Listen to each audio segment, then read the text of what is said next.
আসসালামু আলাইকুম। দেশ এবং দেশের বাইরে যে যেখানে বসে আমাদের এই মৃত্তিকা কৃষিচিত্র অনুষ্ঠানটি দেখছেন, সবাইকে প্রীতি এবং শুভেচ্ছা জানিয়ে শুরু করছি প্রত্যেক দিনের ন্যায় আপনাদেরই প্রিয় অনুষ্ঠান মৃত্তিকা কৃষিচিত্র। আজকে যে প্রতিবেদনটি আপনাদেরকে দেখাবো, পাবনা জেলার ভাঙড়া থানার চরভাঙড়া গ্রামে ইয়ার ডেইরি ফার্ম। ইয়ারুল ইসলাম উনি বেকারির একজন সাধারণ কর্মচারী থেকে উনি বেকারির দোকানে কাজ করে নিজেকে উপার্জনের কিছু অংশ দিয়ে একটি গাভী দিয়ে শুরু করেছিলেন।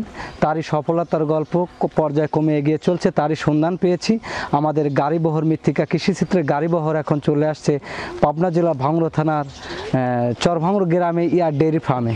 প্রিয় দর্শক, আমাদের এই অনুষ্ঠান যদি আপনাদের ভালো লেগে থাকে আমাদের চ্যানেলটি বেশি বেশি করে সাবস্ক্রাইব করুন এবং আপনাদের মতামত লাইক কমেন্ট শেয়ারের মাধ্যমে জানাবেন। তো চলুন ঘুরে আসি ইয়ার আলী ডেইরি ফার্মের থেকে।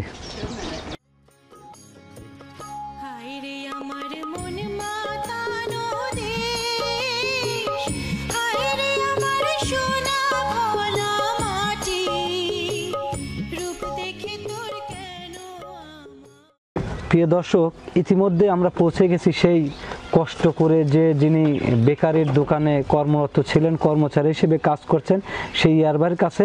ওনার গল্প, উনি কিভাবে প্রতিষ্ঠা পাইছে ওনার মুখ থেকেই শুনুন। আসসালামু আলাইকুম। ওয়ালাইকুম আসসালাম। আপনার নামটা যদি দর্শকদের বলতেন। আমার নাম ইয়ারুল ইসলাম। জি জি জি। আচ্ছা ইয়ার ভাই, আপনি কি করতেন আগে গরু পালন করার আগে? আমি প্রথম মনে করেন যে বেকারি রুটির ফ্যাক্টরি কাজ করছি। রুটি ফ্যাক্টরি কাজ করছি, কাজ করাতে কিছু টাকা জমা একটা বাছুর গাভী কিনলাম। কিনে বাছুর পালতে পালতে আল্লাহর থাইতে এই যে ভরণ গেল। আচ্ছা, আপনি যখন রুটির ফ্যাক্টরিতে কাজ করতেন বা কর্মচারী হিসেবে কাজ করতেন, তখন আপনার বেতন কিরকম ছিল? 1003 টাকা ছিল বেতন। 1003 টাকা ছিল। ওখান থেকে কিছু টাকা জমা আপনি কেন চিন্তা ভাবনা আসলো যে আপনি গাভী সেক্টর আসবেন? আরও তো পেশা ছিল। মনে হয় যে আমি দেখলাম যে একটা বাছুর গাভী কিনে এইভাবে দেখি উন্নত করা যায় নাকি। এইভাবে বাছুর গরু কিনলাম, উন্নত করে একটা কিনলাম, তারপরে পরবর্তী আর একটা কিনলাম। আচ্ছা, যখন আপনি কিনেছিলেন, আপনি যখন বকনা তো কিনেছিলেন, তখনকার বাজারে কয় বছর আগে কিনেছিলেন? তা তো মনে হয় 15 বছর হয়। 15 বছর আগে কিনেছিলেন। আচ্ছা, যখন কিনেছিলেন তখন ওই বকনাটা যে কিনেছিলেন দাম কত ছিল? 5000 টাকা। 5000 টাকা দিয়ে কিনেছিলেন, সে অনেক 15 বছর আগে। আচ্ছা, আপনি তারপরে কি করলেন? তারপরে মনে হয় যে এই বকনাটা আমার বাড়িওয়ালা যত্নদারি করলো, আমি মনে যে কাজ করলাম, রুটি ফ্যাক্টরিতে কাজ করলাম। রুটি ফ্যাক্টরিতে কাজ করলাম, এদিকে মনে গাভিটা বড় হয়ে গেল, ভরণ গেল। মাঝখানে একটি কথা, প্রিয় দর্শক, আপনারা হয়তো অবগত আছেন, উনি যখন রুটির ফ্যাক্টরিতে কাজ করতো সামান্য 3000 টাকা বেতনের, ওখান থেকে উনি 5000 টাকা দিয়ে একটা আজ থেকে 15 বছর আগে একটা বাছুর ক্রয় করেছিলেন।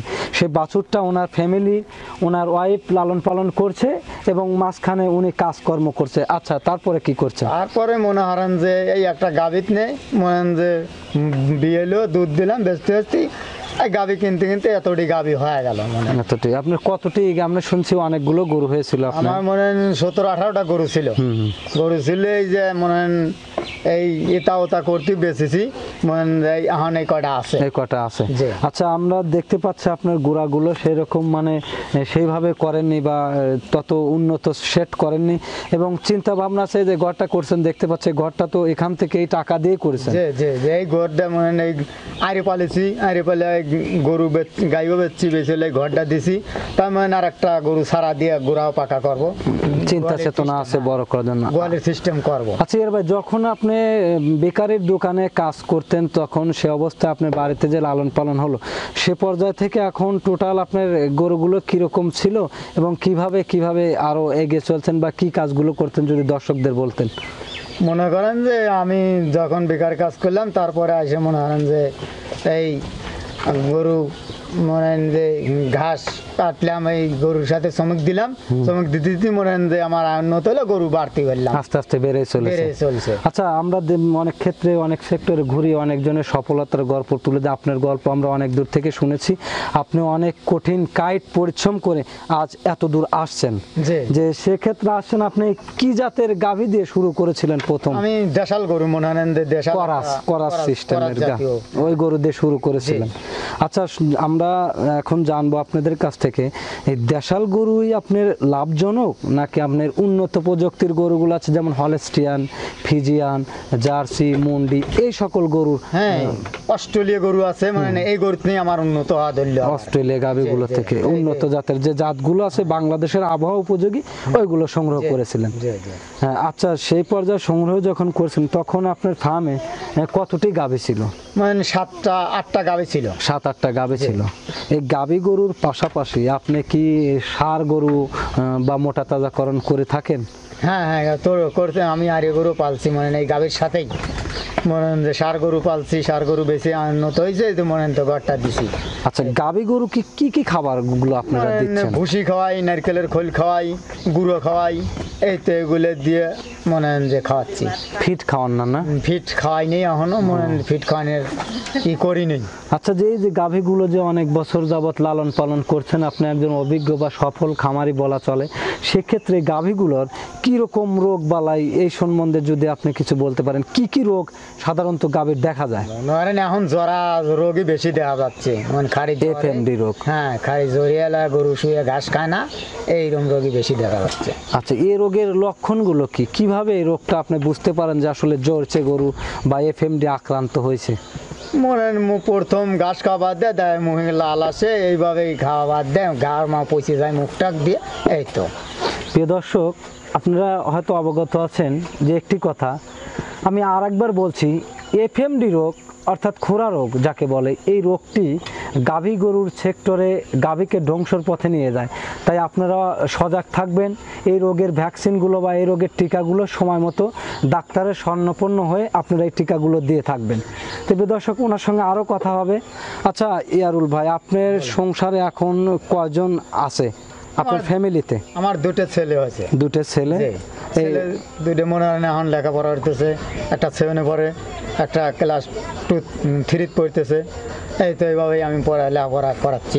এইগুলো যে গাভীগুলো যে লালন পালন করতেছেন, এই খরচ খান্তিগুলো বা আপনার সংসার কি সচ্ছলভাবে চলছে নাকি আপনি লসের সম্মুখীন হচ্ছেন? না, আল্লাহ বারাতে এখন মোটামুটি আল্লাহ ভালোই চলছে, আল্লাহ ভালোই উন্নত। এই গরু পোষার পর থেকে আপনার সফলতা, এক কথা সফলতা, ফ্যামিলি নিয়ে সুখে শান্তিতে আছেন। হ্যাঁ, জি জি। নতুন যারা খামারি বা নতুন যারা খামার করতে ইচ্ছুক, বিভিন্ন ক্ষেত্রে দেখা যায় তারা ধ্বংসের সম্মুখীন হচ্ছে বা খামারটা টিকে রাখতে পারতেছে না, সেক্ষেত্রে সে কোন ধরনের গাভী কিংবা বকনা বাছুর দিয়ে শুরু করলে, কিভাবে শুরু করলে সে প্রতিষ্ঠিত বা লাভবান বা সফল খামারি হতে পারে, আপনি কি বলতে পারবেন? মনে করেন যে ছোট মনে হয় যে গাভী বাছুর কিনলো, এখান কিনে মনে পাললো, পালতে পালতে আল্লাহ বারাত থাকতে মনে হয় যে এই বড় হলো, এই নিয়ে শুরু করলে মনে গাভী হয়ে গেল, এতনি উন্নত হবে। আপনার ফার্মে এখন যে গাভীটা সবচেয়ে বেশি দুধ দেয়, কোন গাভীটি বেশি দুধ মনে আমার পাঠা গরুটার দুধ দেয় ওই বেশি। সাদা পাকড়া ফিজিয়ান? ফিজিয়ান, ফিজিয়ান গরুটা। ফিজিয়ান। ওটা কয় লিটার দুধ দিচ্ছে? ওটা এখন মনে হয় 15 লিটার দুধ হচ্ছে। 15 লিটার দুধ হচ্ছে। কয় বিয়ান? ওটা কয় বিয়ান ওটা দিছে? 6টা বিয়ান দিছে। এর আগে আপনার 5টা দিছে, এটা দিয়ে 6টা। এটা দিয়ে 6টা। আচ্ছা, আমরা যতদূর সম্ভব জানতে পেরেছি যে প্রথম বিয়ানে গাভী গরুর দুধ কম হয়, জি জি। দ্বিতীয় তৃতীয় বিয়ানে গাভী গরুর দুধগুলো একটু বেশি হয়, বাড়তেই থাকে। সেটা কি সত্য? আসলে সত্য না? সত্যি সত্যি। আচ্ছা, এই এতদিন যারা আপনি যেহেতু গাভী লালন পালন করতেছেন, আপনি এই গাভীগুলো একটা গাভী কত বিয়ান পর্যন্ত রাখা যায় ফার্মে? ফার্মে তো মানে আমি তো রাখছি প্রায় 10টা বিয়ান হচ্ছে। 10টা বিয়ানের পর ওটা কাটায় কিংবা সেল করে দেয়, বিক্রি দেওয়া হয়, কলতলে কুরবানি দিয়ে দেয়, এই তো।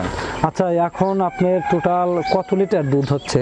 আমার এখন মনে করেন যে 1 মণ দুধ হচ্ছে। 1 মণ দুধ হচ্ছে এই কয়েকটা গাভী থেকে? হ্যাঁ, এই কয়টা। এই দুধগুলো কি করেন আপনি? মনে আমরা ম্যানেজারে মনে করেন বাইদে দিছি গোশের দরে, 40 টাকা দরে বেঁধে দিছি। আচ্ছা, আমরা তো অনেক দূর গিয়েছিলাম বা অনেক জায়গা দেখলাম গাভী এখন খেসারি ঘাস খাওয়ানোর সময় আপনি যে বাড়িতে নিয়ে আসছেন, কি আপনি কি খেসারি ঘাস খাওয়াননি? খাসারি ঘাস খাওয়া আজকে মাত্র নিয়ে এলাম, আমি মনে হয় যে আমার নিজের ঘাস কটা খাওয়া আবার মাঠে নামাবো। ও, আজকে আপাতত নিয়ে আসছেন। আচ্ছা, সেক্ষেত্রে আপনার মাঠেই দুধ বেশি হয় না বাড়িতেই দুধ বেশি হয়? মাঠে দুধ বেশি। মাঠে দুধ বেশি হয়, কাঁচা ঘাস খায়। আর আপনি যে বললাম যে আসলে পোটের যে এখন তো গরমের সিজন, দেখা যাচ্ছে যে মশা মাছি বিভিন্ন আক্রমণ করতে পারে, সেক্ষেত্রে আপনি কি করেন যখন অতিরিক্ত মশা হয় বা মাছি হয়, গরু তো লাফালাফি পারে, সেক্ষেত্রে কি করেন? তখন মনে হয় আমরা ওই যে কয়েল দেই, তারপরে ধুমো দেই, সাজাল দিয়ে তারপরে আপনার মশারি টানান? মশারি এগুলো- টানাই, চার মোড়ে দিয়ে মশারি টানা দেই, মনে হয় যে আর মশা লাগে না। তো ভাই, আপনি ওই বেকারের দোকানে যখন কাজ করতেন ওখান থেকে চলে আসছেন কতদিন পর? তার তো 16 বছর। 16 বছর আপনি আর ওখানে কাজ করছেন কয় বছর? আমি 12 বছর চাকরি করি। 12 বছর বেকারের দোকানে কাজ করতেন। প্রিয় দর্শক, ইয়ারুল ভাই 12 বছর বেকারের দোকানে কর্মরত ছিলেন একজন শ্রমিক হিসেবে।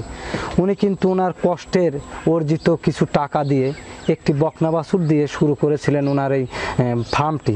পর্যায়ক্রমে উনি 18-20টি গরুর মালিক হন। বাধ্যতামূলকভাবে উনি এগিয়ে চলার পথে ওনার সাংসারিক জীবনে ঘরবাড়ি করার পিছনে কিছু টাকা ব্যয় করেছে, গাভী এবং কিছু জমিও উনি কিনেছে। তো আপনারা যারা ইয়ার ভাইয়ের মতো পরিশ্রমী বা পরিশ্রম করতে পারবেন, তারা এই সেক্টরটা ডেভেলপ করতে পারবেন। তো ইয়ার ভাই, আমরা আসছিলাম একটা মৃত্তিকা কৃষিচিত্র থেকে। আমাদেরকে সময় দেওয়ার জন্য আপনাকে অসংখ্য ধন্যবাদ।